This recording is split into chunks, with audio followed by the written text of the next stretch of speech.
So welcome everyone. It's good to see you all. I hope everyone is doing well. Welcome to Morning Sip, y'all. Welcome to Morning Sip. I am Melissa. And so we are in our Shadow series. You can listen to yesterday's Sip to hear how the Shadow series came to be. But I keep getting more and more confirmations from the universe that the Shadow series is the series, right? So the confirmation I got yesterday, similar to the confirmation I got today, similar to yesterday, was from a reading in Mark Nepo's book. And so I just want to share the opening quote, just the opening quote, because it is so shadow. It is so about shadow. So just think about what I shared yesterday about what shadow is, and think of it in this context. Think about what I'm getting ready to read to you in the context of shadow. All right, so this is this morning's reading from today. Take a pitcher full of water and set it down in the water. Now it has water inside and water outside. We mustn't give it a name, lest silly people start talking about the body and the soul.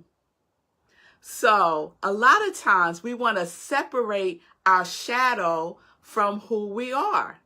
But the shadow is a part of who we are. It's a part of who we are.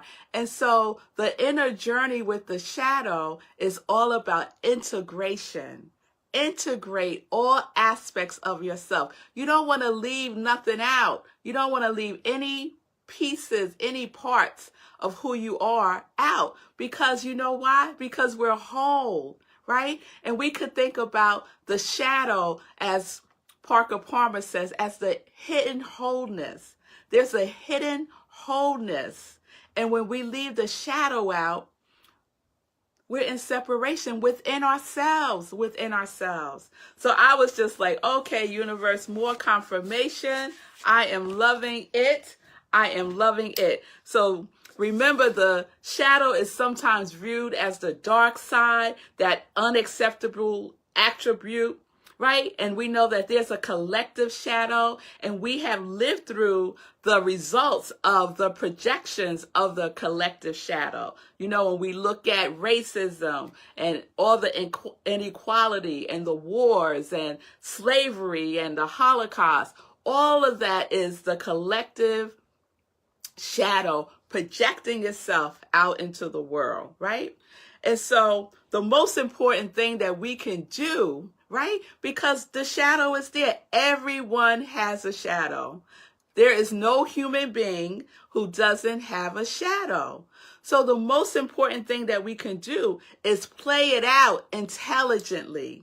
Play out the shadow intelligently. Yes? And so that's what the work is. That is what the work is.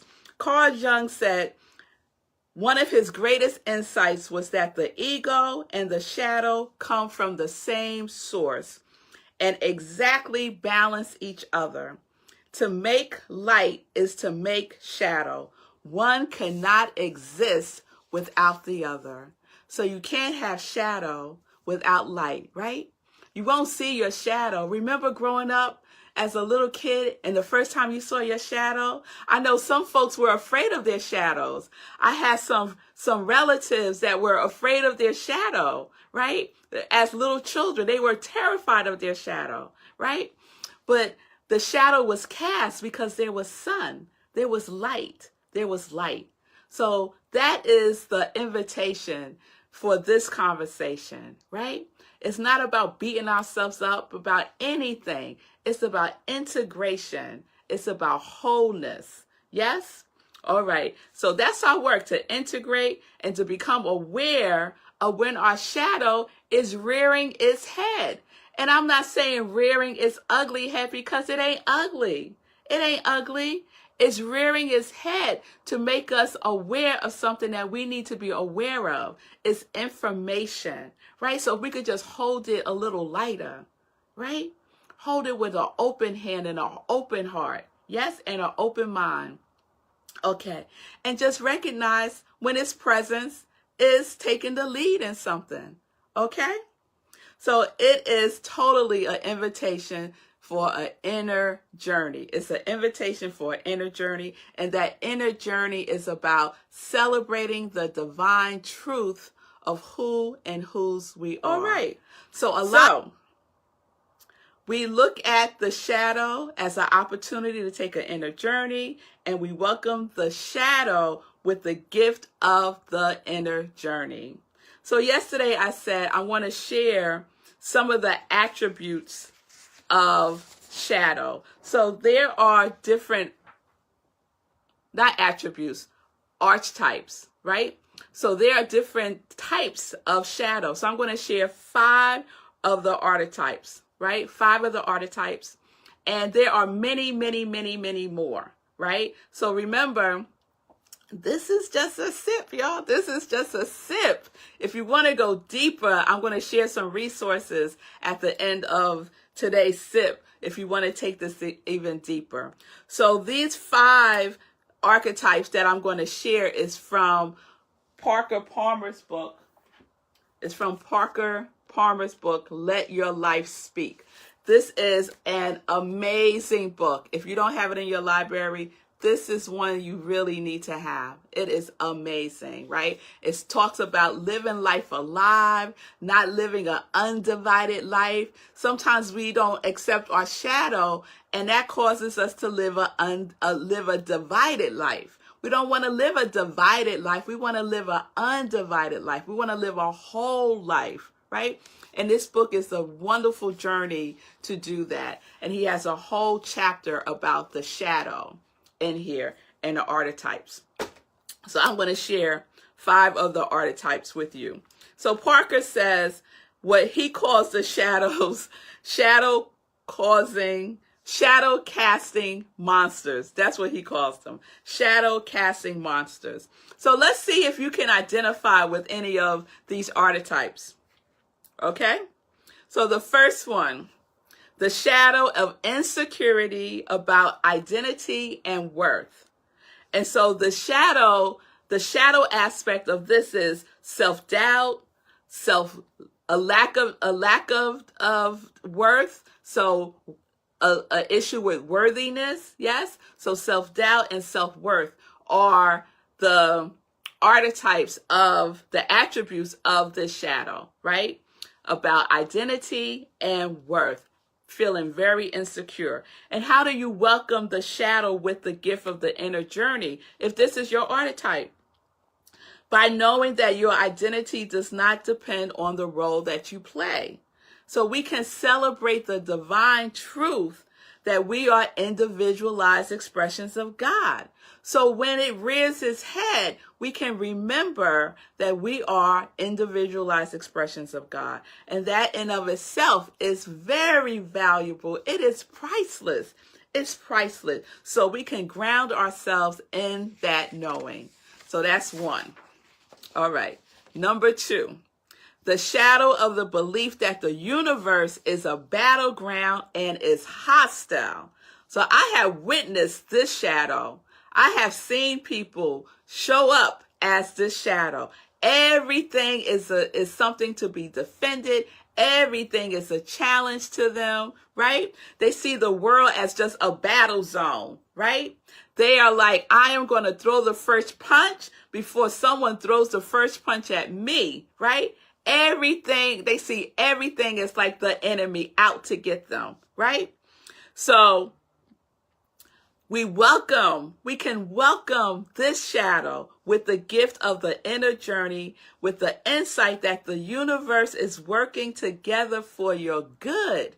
The universe is working together for your good. So when things happen, right? When we're in an upset, we don't have to see it as it's a challenge, right? That someone's out to get me, that they're trying to do something to me. They're trying to set me up. They're talking about me. They're plotting against me, right? We don't have to see that. We don't have to go into that story.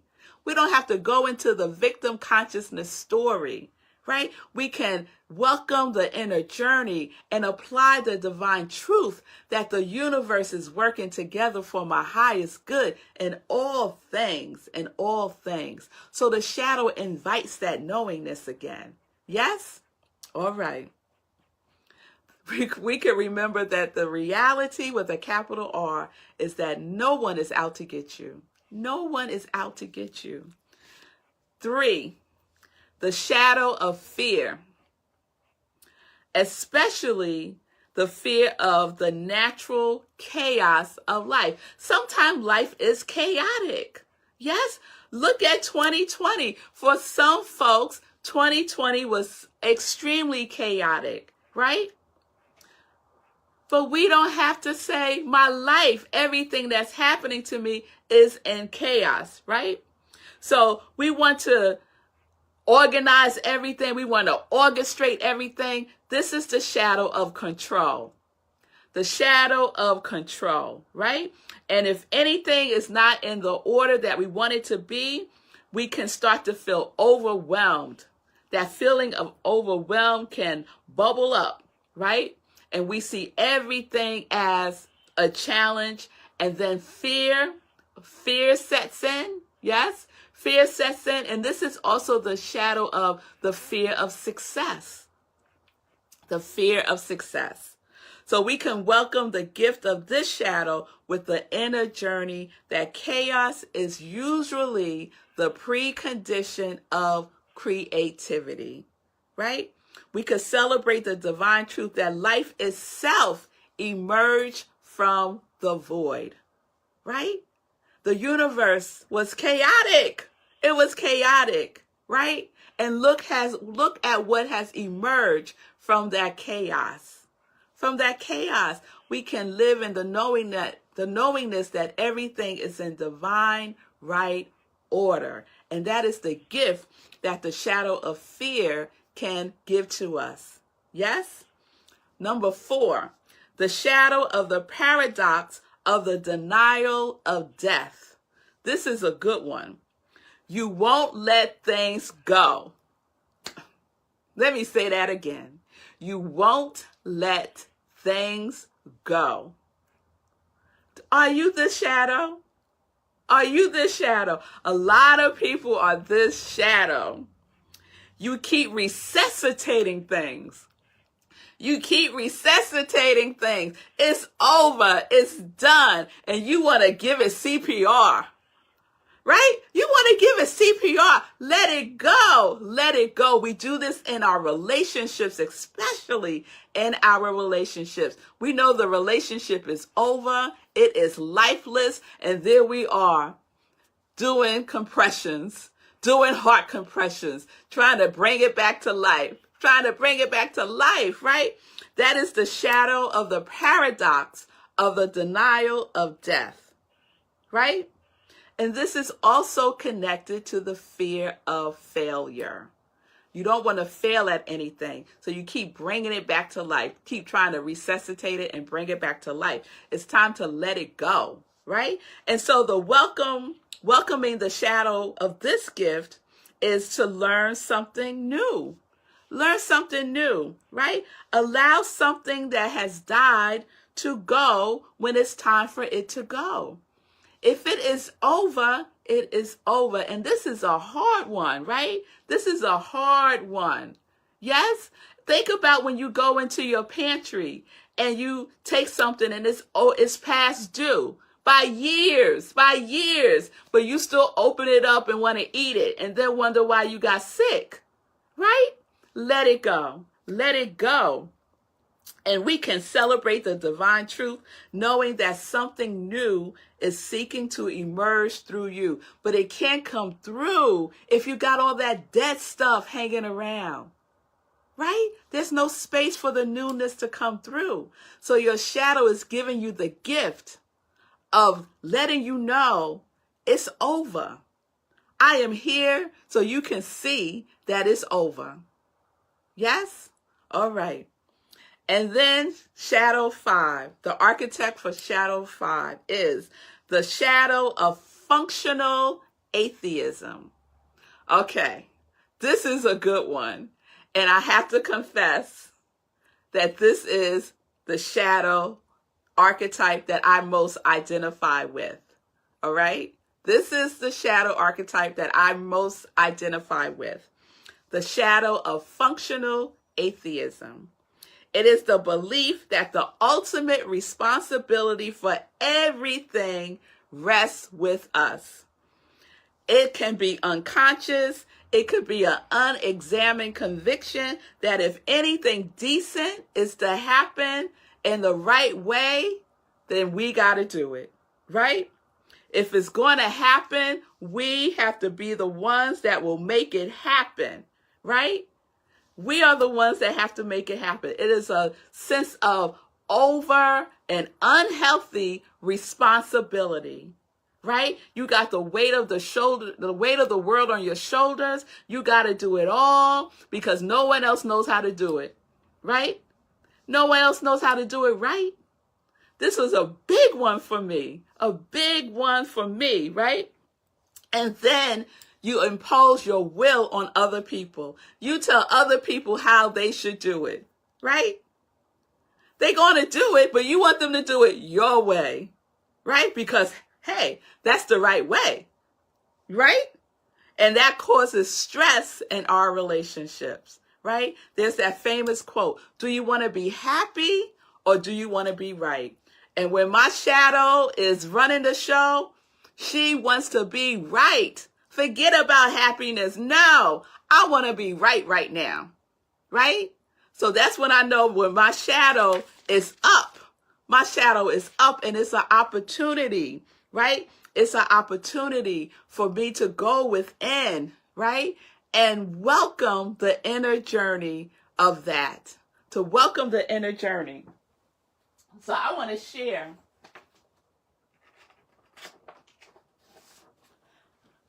You know what? I want to share it tomorrow. I'm going to share it tomorrow. So that fifth archetype, right? We welcome the shadow with the gift of learning that we don't have to carry it all, that it could be shared with other people. It could be shared with other people. And so we can celebrate the divine truth by liberating ourselves, by setting ourselves free. Go bless yourself. Bless yourself and set yourself free because you can share the load with others, right? And it don't have to be the way you want it. It don't have to be exactly the way you would do it because what? That other person is not you. They're going to do it their way, right? And so we can liberate ourselves and we can empower others. We can empower others to do what is theirs to do. Yes? All right. So I was going to share a story about my shadow as it relates to the functional atheism. And atheism in the sense that you think you got to run everything, right? No. So it is an opportunity for you to free yourself from the sense of responsibility, right? And we celebrate that by empowering others to do what is theirs to do. So tomorrow I will share the story about my shadow and my daughter, one of my girls. All right, so you'll stay tuned tomorrow for that. So what archetype did you identify with out of the 5? Which ones did you identify with? Was it, let me see. Was it the first one? The shadow of insecurity about identity and worth? Was it number 2, the shadow of the belief that the universe is a battleground and is hostile? Number 3, the shadow of fear. Number 4, the shadow of the paradox of the denial of death. Or number 5, the shadow of the functional atheism. Functional atheism. All right, Nan said, I think I have all 5 of these. So yes, we could identify with all of them or more than one of them, yes, but there's one that is dominant, right? There's a dominant one, and sometimes they change, right? Sometimes we have integrated that shadow aspect of ourselves, and then another one comes up. comes out of hiding, right? And then we have the opportunity to integrate that one, to go into the inner journey again, and to celebrate by applying the divine truth of who you are. Tim said number 3, the shadow of fear.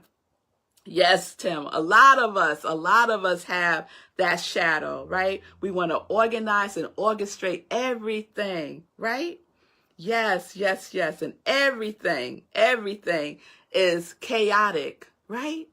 And we have the opportunity to see the chaos as an opportunity to emerge in creativity. So creativity is seeking to be expressed more in you. And Sue said a little bit of each except 2. All right, Sue. So yes. That's wonderful. It's wonderful, and it's encouraging to know the shadow that you are projecting, right?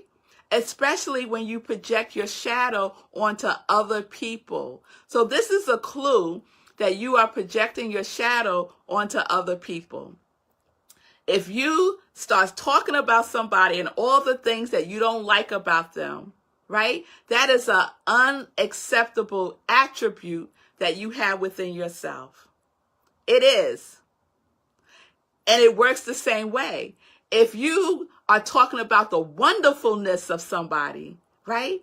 That also is an attribute that you are seeing reflected in that other person. That is you.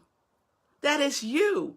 So we don't pick and choose, oh yeah, I like that part, but I don't like that part, right? It's all of it. We got to take in all of it. We got to accept all of it. We got to acknowledge all of it, right? I remember, when I was like I so admired Oprah,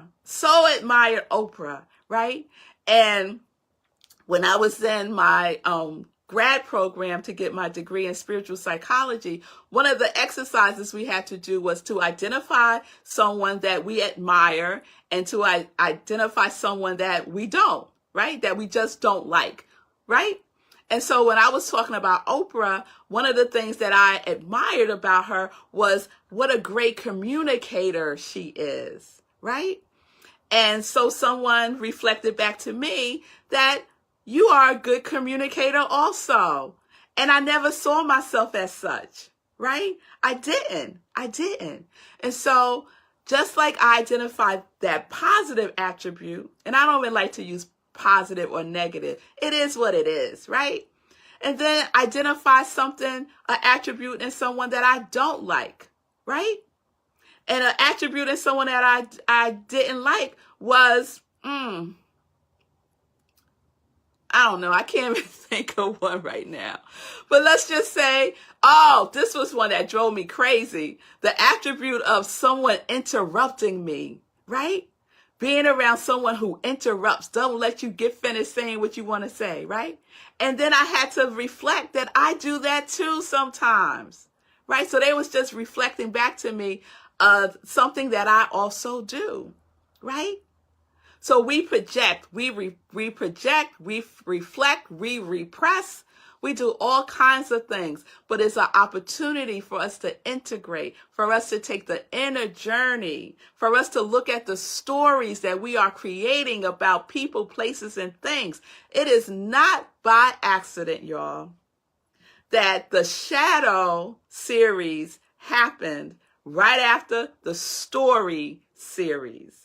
Because our shadow is good at making up stories.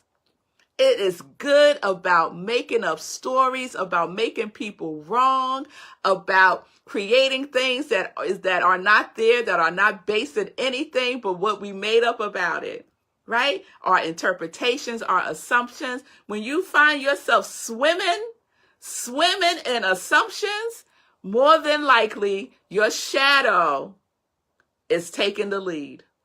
Your shadow has taken the lead, and you need to go catch up to it and look at what it is that it is trying to reveal to you. Yes? All right. So that's where we are today.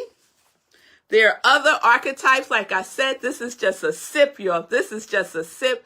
please know that it is not my intention to give you the whole breadth of this huge, huge subject matter, the shadow. This is just a sip. There's so much more that I am not covering here. So if you are interested in taking a deeper dive, Carl Jung is a huge resource that you can tap into. He is the originator of the term the shadow. So any work by Carl Jung could get you more information. Also, the books that I've been referring to, Owning Your Own Shadow by Robert A. Johnson, Owning Your Own Shadow, okay? And then also, Let Your Life Speak by Parker Palmer. Let Your Life Speak by Parker Palmer. So those 3 resources are a great start. There's many more. There's many more. And so I want to end with 2 things. You know, we get confirmation so many times of things and we don't pay attention. And so we need to pay attention. And so I know, and I am confirming that this was the divine right time for this series in particular. Because this morning when I was preparing for SIP, I said, ooh, I need a book by Carl Jung to recommend to folks, right? So I have Let Your Life Speak and I have Owning Your Own Shadow, but I need a Carl Jung book. I need one of his books. And I didn't have time to go looking, like, you know, Google and look and do all this research and whatever.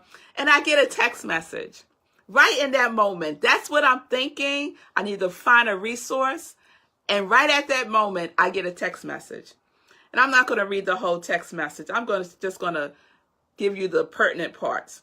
So it's from my friend, a dear friend. We've known each other for years. So he sends me a text message. Good morning. I'm listening to your Jungian explanation of shadow. When you were living in Brooklyn, I used to live in Brooklyn. Hey, Brooklyn. About 20 years ago, there was a pile of books on your block. I riffled through them and I found Jung's book, Analytic Psychology, and it changed my life. You're so right when you say there are no coincidences. My perspective on dreams and analysis has evolved just from visiting you and going through the trash. So someone threw out a bunch of books and he went through the books and found this book by Carl Jung. So that's the book that I'm recommending, y'all. The Analytic Psychology. Analytic Psychology. So that is your 3 books. If you need a resource, the universe always gives us exactly what we need, exactly when we need it, exactly when we need it. So yes, Pamela, yes, Jung is one of your favorites. Yeah, me too, girls. And his interpretation of dreams, woo, that's a whole nother series, isn't it? A whole nother series. So believe me when I say we have everything that we need within us, including our shadow, So let's give our shadow some love. Let's shed some light on the shadow. Let's shed some light on the shadow. Let's not beat up our shadow. All right? All right.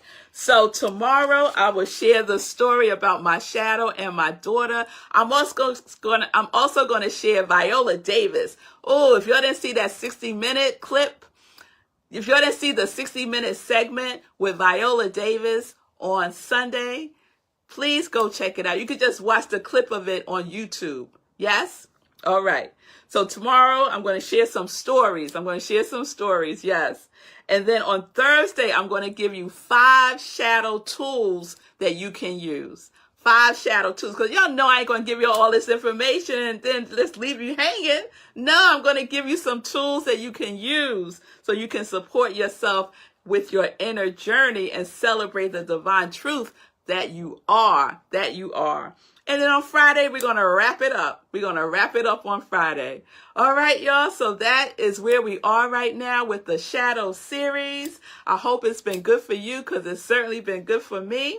And we'll continue it tomorrow. We will continue it tomorrow at 10:30. Yes, we will. Yes, we will. So we are living life in joy, connected to our yes. Yes, we are. Shadow and all. Shadow and all.